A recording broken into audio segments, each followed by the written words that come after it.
Attention, embarquement immédiat. Les équipages de l'Archipel et du bouquet Grandvilliers vous souhaitent un excellent spectacle.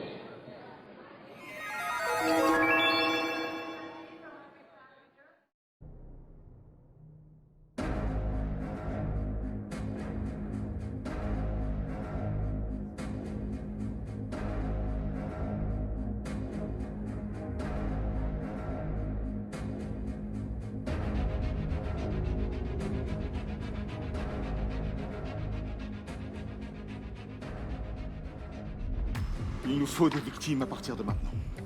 Il doit y avoir des gens qui meurent dans cette guerre. On me le demande. On est en plein naufrage et personne ne bouge. On est resté à deux dans ce combat. Alors tu m'écoutes. Depuis 2 ans, je me bats pour cette cause. Un matin spa et piscine te ferait du bien. Mais sauver qui? On ne sauve personne, c'est une blague! Si l'autre remporte cette région, on sera balayé de l'histoire. Oui, c'est dégueulasse. Mais les gens ont besoin d'avoir peur. C'est la peur qui les tient debout. C'est la peur qui leur donne envie de se battre.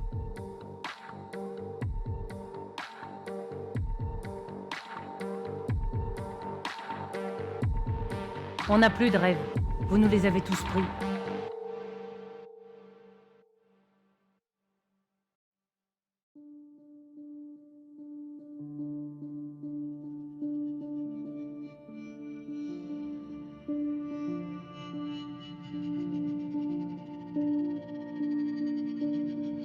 Bravo, merci à vous. Bienvenue à nouveau sur le plateau pour nous parler de cette pièce que je qualifierais de cynique. Alors, est-ce que vous pouvez nous parler de la genèse, Laetitia, vous qui êtes metteur en scène, qui avez mis en scène cette pièce que vous n'avez pas écrite. Est-ce que vous pouvez nous raconter l'aventure de cette pièce? En 4 tableaux distincts. Et du coup, j'ai envoyé un message à Alexandra Badea qui m'a envoyé le texte. Et quand je l'ai lu, je me suis vraiment dit, mais c'est vraiment ça que je veux monter, parce que c'est un outil formidable, cette pièce. C'est-à-dire que vous avez 4 tableaux qui sont distincts et indépendants. Vous avez juste la narration d'un côté et les dialogues au téléphone de l'autre, et vous faites ce que vous voulez. Il y avait aussi la notion d'écran qui était beaucoup interrogée, et je trouve ça hyper intéressant, parce qu'aujourd'hui, des écrans, on en a gavé dans nos vies. Et simplement, je me suis dit, comment au théâtre, on peut parler des écrans, traiter des écrans, sans faire de la vidéo. Et du coup, c'est comme ça qu'est né voilà, le concept scénographique de plexiglas. C'était avant le Covid, je tiens à le dire. Parce qu'après le Covid, du coup, c'était un petit peu en mode genre très à la mode. Et du coup, après, avec cette pièce, j'ai eu envie d'en faire une espèce de matière où je cassais la narration en plusieurs voix, pour qu'on ait vraiment cette idée aussi d'omniprésence permanente, d'être observé, scruté. Vos moindres faits et gestes sont épiés. Moi, je suis une grande fanatique de Kafka. Et chez Kafka, ce que j'aime, c'est que même les scènes les plus nulles de la vie, il y a toujours un voisin qui regarde, toujours quelqu'un qui passe et on ne sait pas s'il a vu ou quoi. Et là-dedans, ça fait partie des choses que j'ai vraiment beaucoup dit aux comédiens, c'est qu'il faut toujours qu'on ait l'impression qu'il y a quelqu'un qui juge ou qui est en train d'observer la petite souris dans le laboratoire. Et c'est aussi pour ça que moi, je voulais que les comédiens soient acteurs aussi des déménagements de décors, pour qu'il y ait vraiment cette idée aussi de palais des glaces à la fois, en fait, si je te mets un mur là, comment tu gères maintenant dans ta vie, comment tu continues ton itinéraire si en fait je te bloque. Et c'est comment aussi ces personnages qui a priori, voilà, il y a du cynisme, mais en même temps, c'est des humains. Et un humain, en fait, il va toujours se dire comment je m'en sors moi d'abord. Et c'est en ça où je me dis que la société aujourd'hui, elle est à cet endroit de fragilité-là où on se demande tout le temps comment nous on s'en sort. Et en fait, on se fout de comment les autres s'en sortent. Et du coup, il y avait ça qui m'intéressait beaucoup. Il y avait aussi sur le fait qu'aujourd'hui, toutes les images qu'on reçoit et que les ados reçoivent, en fait, elles sont la plupart du temps hyper trafiquées, travaillées, machin. Et du coup, comment nous aussi, avec juste ce petit système, on se rend compte, plus le texte qui est vraiment super, hein, mais comment on se rend compte que rien n'est... De tout ce qui arrive dans les magazines, sur Facebook, sur machin, tout a été déjà préparé, traité. Policé. Voilà, exactement. Et après, vous parliez de Baron Noir, mais moi, vraiment, j'avais envie de faire une pièce qui touche tous les âges. C'est-à-dire que les ados qui n'ont pas envie d'aller au théâtre puissent se dire « Ok, en fait, je croche parce que ça me rappelle. » Je pensais à la série Black Mirror pour les ados. Pour les adultes, j'ai vraiment parlé beaucoup de Baron Noir. Et je me disais, voilà comment au théâtre aussi, on on peut avoir des sensations de cinéma, ou en tout cas, voilà, en plus on a été gavés de Netflix pendant 2 ans de confinement. Du coup, je me suis dit, comme ça fait un passage en douceur avec les gens. Mais voilà, c'est quand même des imageries qu'on a très fort. Le rapport à l'image aujourd'hui, sur Netflix, tout est léché, hyper... Et en fait, c'est de dire, attention à toutes ces images qui sont belles. Qu'est-ce qu'elles veulent dire et pourquoi vous les recevez? Pourquoi elles vous touchent? Pourquoi... Donc voilà, donc j'ai beaucoup parlé. Non, mais en plus, Baron Noir nous interroge d'autant plus que le comédien, il a quand même quelque chose de Cadmerade. Hein, il a un côté... C'est mon père. Non, alors ce qui est formidable, c'est aussi parce qu'Ismaël, il est comédien et il est humoriste aussi, improvisateur. Et moi, c'est ça que j'aimais aussi vraiment beaucoup pour ce projet aussi, c'est que c'est important pour moi au théâtre de se dire que le théâtre, c'est une discipline, mais qu'en fait, à partir du moment où vous travaillez en équipe et tout ça, tout le monde est comédien. Et qu'un improvisateur aujourd'hui en France, c'est pas trop le cas. Hein. Quand vous avez Cadmerade qui commence à faire du registre un peu plus intense, un peu plus dramatique, on se dit ah, et en fait il est très bien. Et ben là c'est le même principe, c'est de se dire prenez un comédien, un improvisateur et mettez tout ça ensemble. Et en fait l'important c'est juste qu'on parle du vrai, on parle du réel, et du coup on peut raconter cette histoire-là ensemble. Et moi je lui ai dit aussi beaucoup que je trouvais qu'il avait vraiment un truc de Cadmerade et je trouvais ça génial parce que notre imaginaire collectif il fait le pont vers lui. Mais même pour lui, du coup, il y avait une espèce de chose où il pouvait aller piocher. De toute façon, on a tous eu notre... Bon, moi, c'était le plus dur, parce que moi, c'était Angelina Jolie. Alors, du coup, j'étais un peu en mode genre, OK, ça va être dur. Mais on a tous eu... voilà, on a eu notre Édouard Philippe, nous, on vient du Havre, donc on est hyper concernés. Donc, on a tous eu, voilà, un personnage un peu à suivre. Et voilà, mais en tout cas, oui, voilà, moi, le choix des comédiens a été fait aussi vocalement. Que vous avez vu, on a les micros et tout ça. Pour moi, c'était important que ce soit des voix différentes pour qu'on ait vraiment cette sensation aussi d'être baigné dedans et toutes ces voix, la radio qui nous raconte des trucs et nous, on les croit. Et du coup, pour moi, c'était hyper important. Donc, cette distrib-là, je l'aime très, très, très, très fort. Alors, on va se déplacer vers le foyer. J'avais juste une dernière question. Je trouve que la musique est très, très importante. Est-ce que vous pouvez nous en parler un petit peu? Le choix, est-ce que c'est composé pour la pièce? Alors, la musique, c'est un génie qui s'appelle Guillaume Zolnierowski et qui vient du Havre aussi, décidément. Cette ville est formidable. Moi, je voulais quelque chose qui soit urbain, qui soit proche du hip-hop, en même temps proche de l'électro, parce que voilà, c'est des musiques qui, moi, personnellement, me plaisent. Mais parce qu'encore une fois, mon but, moi, dans la vie, c'est de faire en sorte que les ados d'aujourd'hui aillent au théâtre sans dire « Oh, relou, ça me saoule ». Donc, le but, c'était aussi de se dire, voilà, qu'est-ce qui, aujourd'hui, peut attraper un adolescent, peut le faire entrer dans une pièce sans que ce soit douloureux, difficile, que le texte puisse faire genre « Ah !» Et ces musiques-là, ces sons-là, Guillaume, il est hyper fort pour ça, parce que lui, c'est vraiment quelqu'un qui travaille beaucoup pour la publicité aussi. Il fait beaucoup de musique de pub. Il y a plein de pubs que vous entendez où c'est lui qui a fait la musique. Donc, il manipule déjà les gens. Exactement. Je n'ai pris que des manipulateurs nés. Mais du coup, ces sons-là, je voulais qu'ils soient à la fois porteurs de, voilà, d'émotions, et en même temps, encore une fois, c'est toujours dans cette idée d'imagerie collective et comment cette musique-là, tout à coup, elle vient nous chercher dans le ventre et elle nous fait rentrer dans la pièce très fort. Et après, avec Guillaume, le travail, ça a été formidable. Moi, j'ai juste eu besoin de lui dire à ce moment-là, moi, j'aimerais vraiment une atmosphère, cette ambiance. Je lui ai expliqué beaucoup l'aventure intérieure des personnages. Après, vraiment, je vous dis, c'est un génie. Quand vous demandez quelque chose à quelqu'un qui vous le fait tout de suite, que c'est extraordinaire au-delà de vos attentes, que demande le peuple?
j'espère que ça vous a permis d'amorcer les questions que vous aviez dans la tête et qu'on vous retrouve au foyer là tout de suite, autour de tout le monde. Très bien. Donc à tout de suite, on descend tout de suite, on vous suit. Merci beaucoup. Je crois que pour descendre, c'est là. Ouais, on va descendre par là. Ouais. Viens avec moi. Bienvenue, re-bienvenue. Oui. Donc après, je ne sais pas si les gens vont vouloir Oui, après. poursuivre la discussion ou pas. On a amorcé ça, c'est un peu le... On ne mord pas. C'est un peu... C'est une bonne nouvelle déjà. Hein. Bon, est-ce que ça vous a plu déjà? Ah oui, tout à fait. Et moi, ce que je voulais dire aussi, c'est... Enfin, ce que j'ai beaucoup aimé dans la pièce, en fait, c'est... On se sent presque un peu comme un autre personnage, tellement... on est un peu happé, en fait. Tant dans le sens par rapport à ce qui est dit, par rapport aux news, etc. Parce que, entre guillemets, on l'imagine tout de suite, entre guillemets, dans notre vie. Et aussi par rapport à la musique, en fait. Moi, je trouve que ça nous fait vraiment entrer, je vais pas dire sur scène, mais... Oui, bah, vous êtes un personnage à part entière. Ouais. Voilà, et ouais, j'aime beaucoup ce côté-là. Trop bien. Voilà, très, je sais plus comment... Immersif. Voilà, c'est ça. Carrément. Enfin, le but, moi, c'était... Mais même pendant un moment, je me demandais si le public n'allait pas participer d'une certaine façon à choisir les tableaux. Mais en fait, comme on est tout le temps en train de vous faire regarder un endroit, vous êtes, comme les narrateurs, en fait, en train d'observer et de aussi vous juger le personnage. Vous êtes aussi en train de vous dire des trucs. Donc vous êtes encore plus... C'est un peu Big Brother, en fait. Et ça me faisait penser aussi... Alors, je pars peut-être dans... j'avais un peu étudié en littérature, vous savez, le narrateur omniscient, qui sait tout, et ça me faisait vraiment penser à ça en fait. Un cours de français illustré qu'on va faire. C'est-à-dire, voilà, d'un côté celui qui est vraiment centré, interne, et après celui qui a une vue globale, omnisciente, etc. Ça me faisait vraiment penser à... Ouais, trop bien. Super. C'est ça, il y a des narrateurs qui disent il, et il y en a qui disent tu. On a vraiment l'impression que tu dois... Souvent un narrateur qui dit tu, et qui est du coup plus dans le jugement qu'un narrateur qui dit il et qui est plus en qui reste à distance. Qui a plus de distance. Votre ressenti est juste. Donc c'est parfait. Bravo. Trop bien. Merci. Bah, c'est surtout merci. J'apprécie le moment, la séance de photo de l'ONG, là, il y a une mise en scène somptueuse. Ah oui, avec nos super Tony and Guy et les miroirs.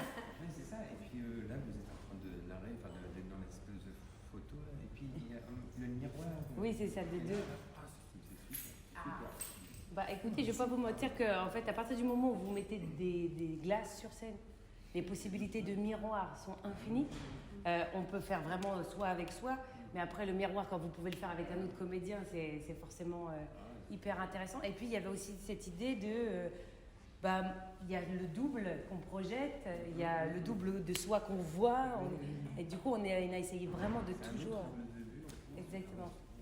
Bon bah super. Ouais, moi je pensais dans la même idée aussi par rapport justement au reflet dans le miroir, par rapport entre guillemets au magazine, ce qui est raconté sur soi.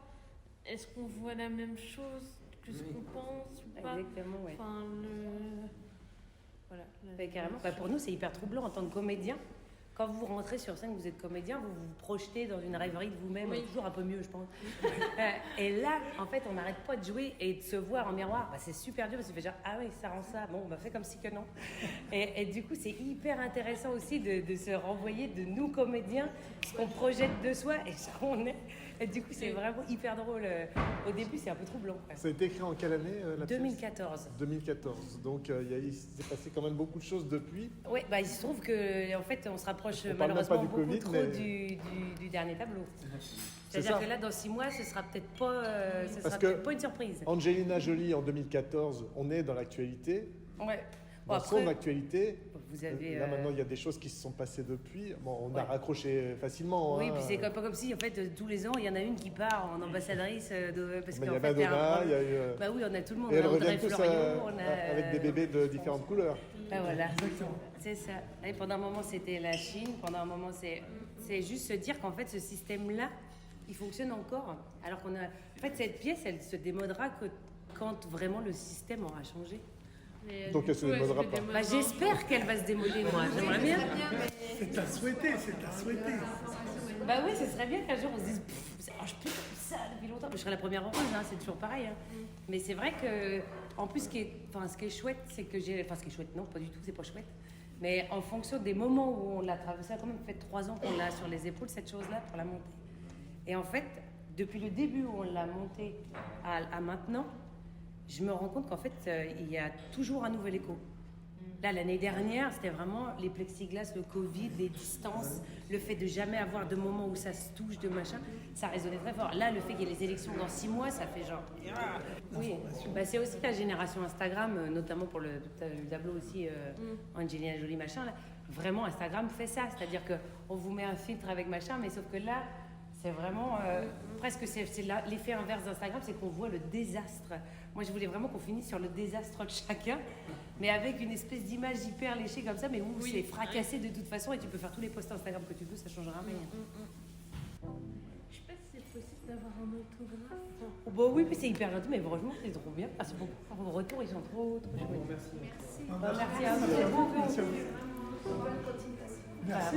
On va essayer de faire ça bien. Merci. C'est trop gentil.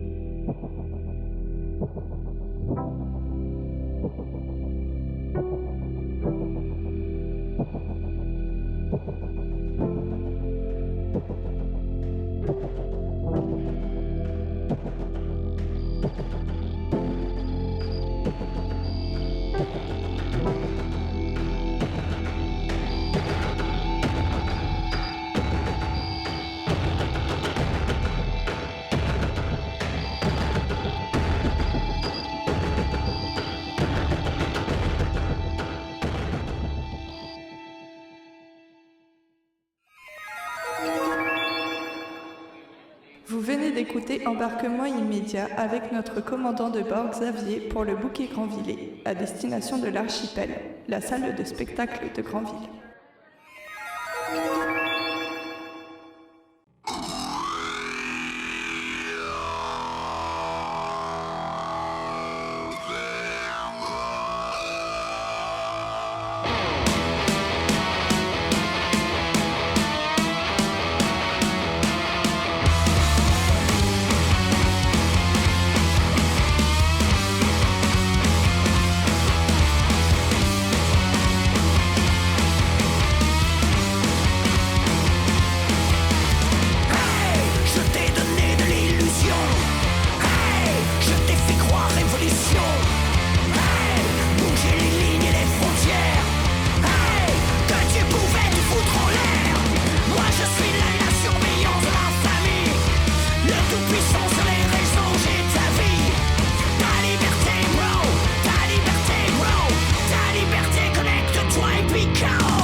Thank you.